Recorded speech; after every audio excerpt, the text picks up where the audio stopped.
ओम श्री गणेशाय नमः। ओम श्री सरस्वत्यै नमः। ओम श्री गुरुभ्यो नमः।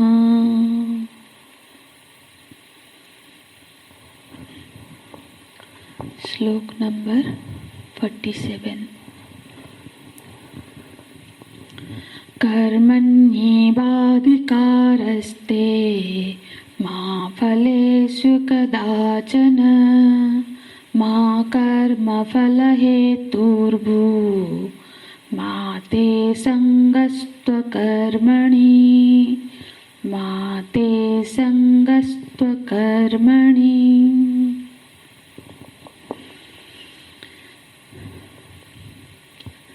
अब इस श्लोक से भगवान योग बुद्धि का निरूपण आरंभ कर रहे हैं। 39वें श्लोक में प्रस्तावना की गई कि अब हम योग बुद्धि के विषय में बताएंगे। फिर योग बुद्धि की महिमा का गायन हुआ।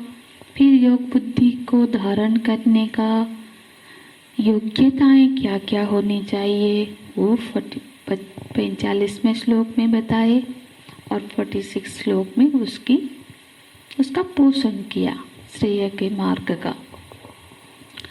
और अब ये 47 और 48 इन दोनों श्लोकों में योग बुद्धि किसको कहते हैं ये बताया गया है।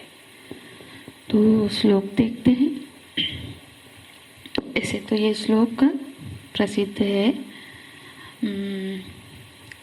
पर इसको अर्थ को समझते हैं। इस श्लोक के प्रथम पंक्ति में भगवान एक सार्वभौम्य सत्य की ओर संकेत कर रहे हैं। पहले पंक्ति में कोई उपदेश नहीं है, ये एक सार्वभौम्य सत्य है जो भगवान यहाँ उद्धृत कर रहे हैं।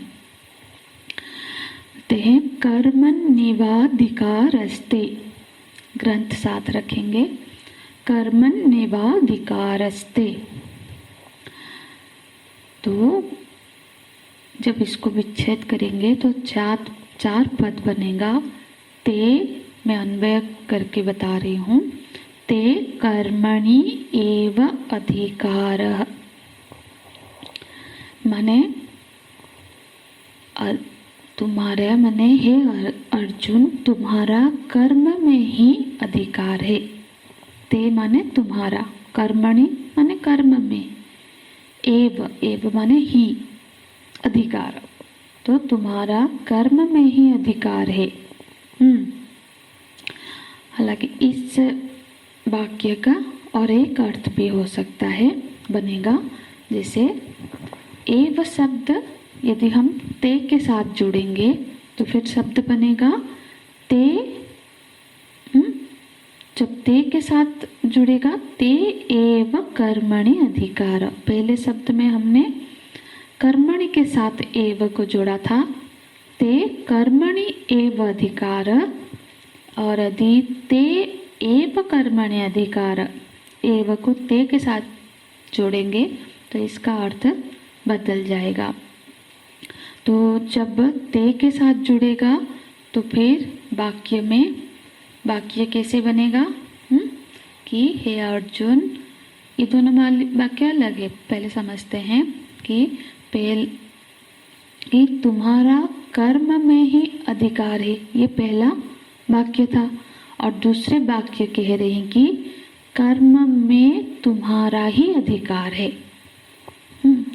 तो मुझे ये दोनों वाक्यों में भेद समझ में आ ही रहा होगा कि ये जो कर्म नाम की चीज है उसमें तुम्हारा ही अधिकार है।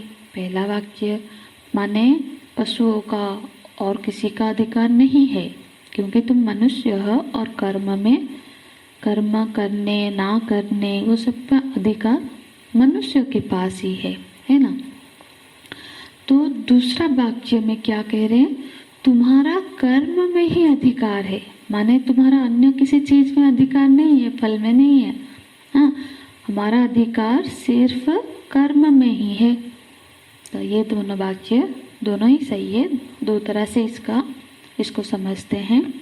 तो भगवान बोलते हैं कि अर्जुन, ये एक सच्चाई है कि तुम्हारा कर्म में ही अधिकार है, माने कर्म में ही स्वातंत्र्य है। अधिकार माने क्या होता है? जब हम बोलते हैं किसी को कि ये कमरे में अब आपको दिया गया आपका अधिकार है। अधिकार है माने कमरे को उपयोग करने में आप स्वतंत्र है। तो वैसे ही कर्म में अधिकार है माने कर्म करने में तुम स्वतंत्र हो। कर्म करने में स्वतंत्रता निर्णय कब होगा? जब हमारे सामने कर्म है और चाहे कि मैं ना करूं तो मैं नहीं भी कर सकता हूँ, है ना। स्वतंत्रता की सिद्धि तब होगी यदि चाहे तो करूँगा, नहीं चाहे तो नहीं करूँगा। ना भी कर सकता हूँ, तभी तो बोलेंगे कि स्वतंत्र है। कर्तुम अकर्तुम अन्यथा कर्तुम, ये तीनों को का स्वतंत्रता है, तब कहेंगे कि कर्म में अधिकार है।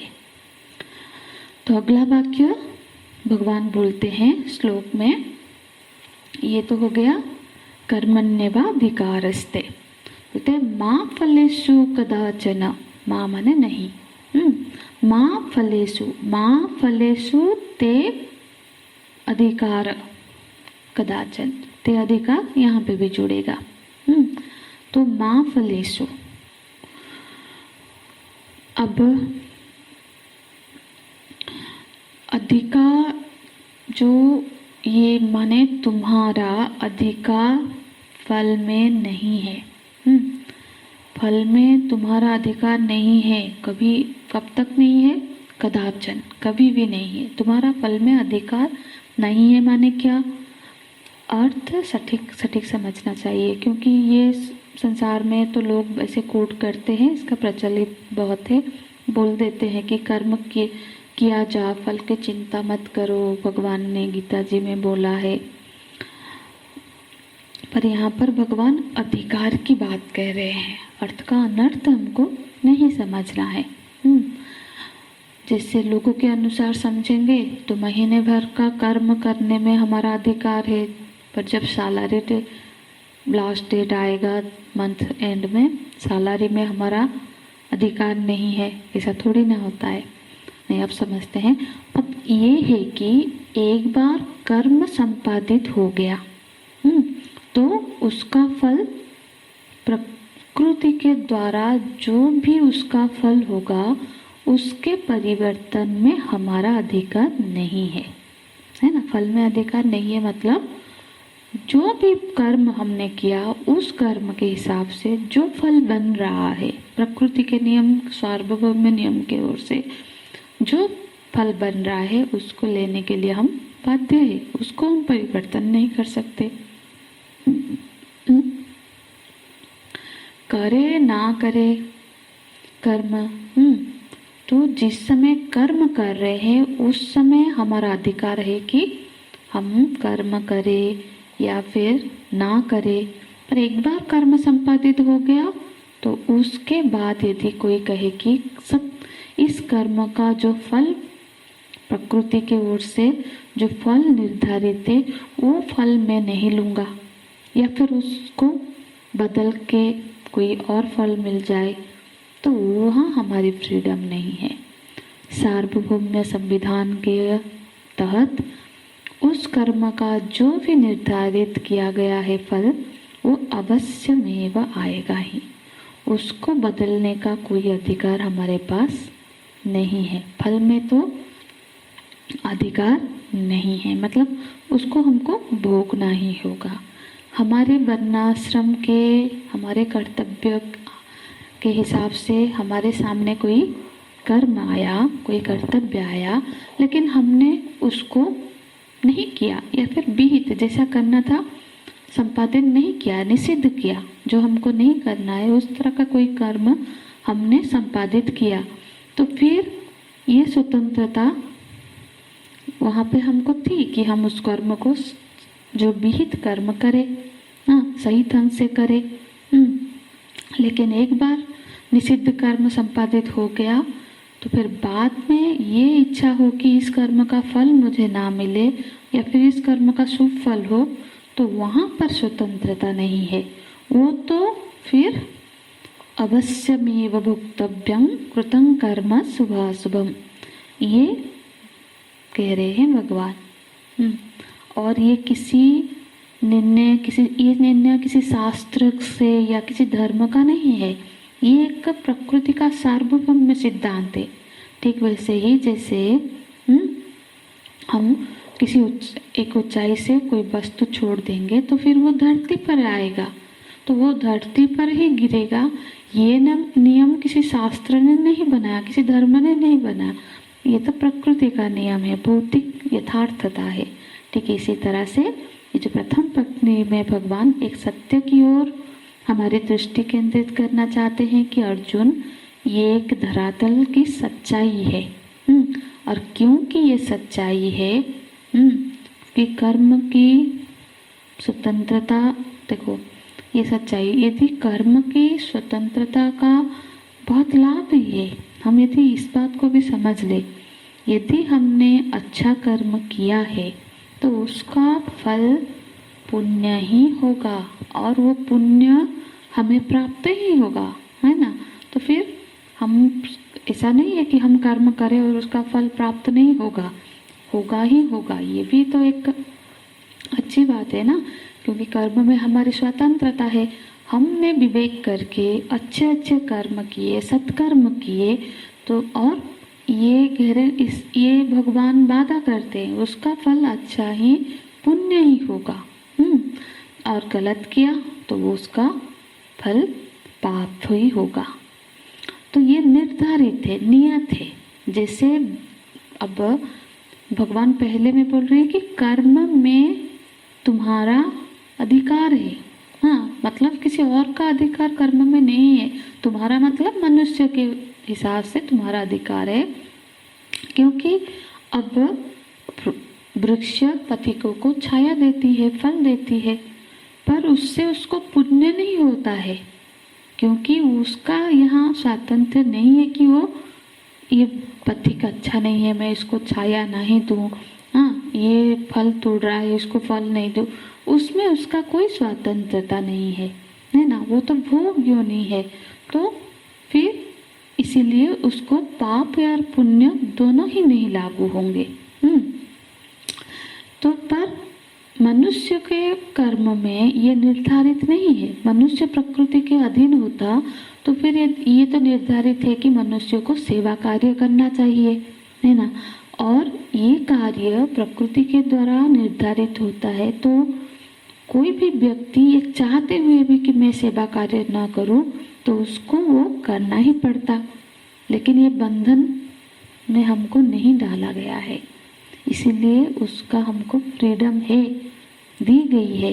हाँ, कि जैसे सिंह मांसाहारी है, मांसाहार करता है, पर उसको लगेगा नहीं इससे पाप होगा, मैं नहीं करूँगा, तो ये स्वतंत्र तो उसके पास नहीं है, क्योंकि वो प्रकृति के द्वारा निबद्ध है। लेकिन भगवान बोलते हैं अर्जुन, तो मनुष्य हो और मनुष्य होने के नाते प्रकृति के द्वारा ये स्वतंत्रता का लाभ हुआ है कि तुम कर्म को किसी भी तरह से संपादित कर सकते हो।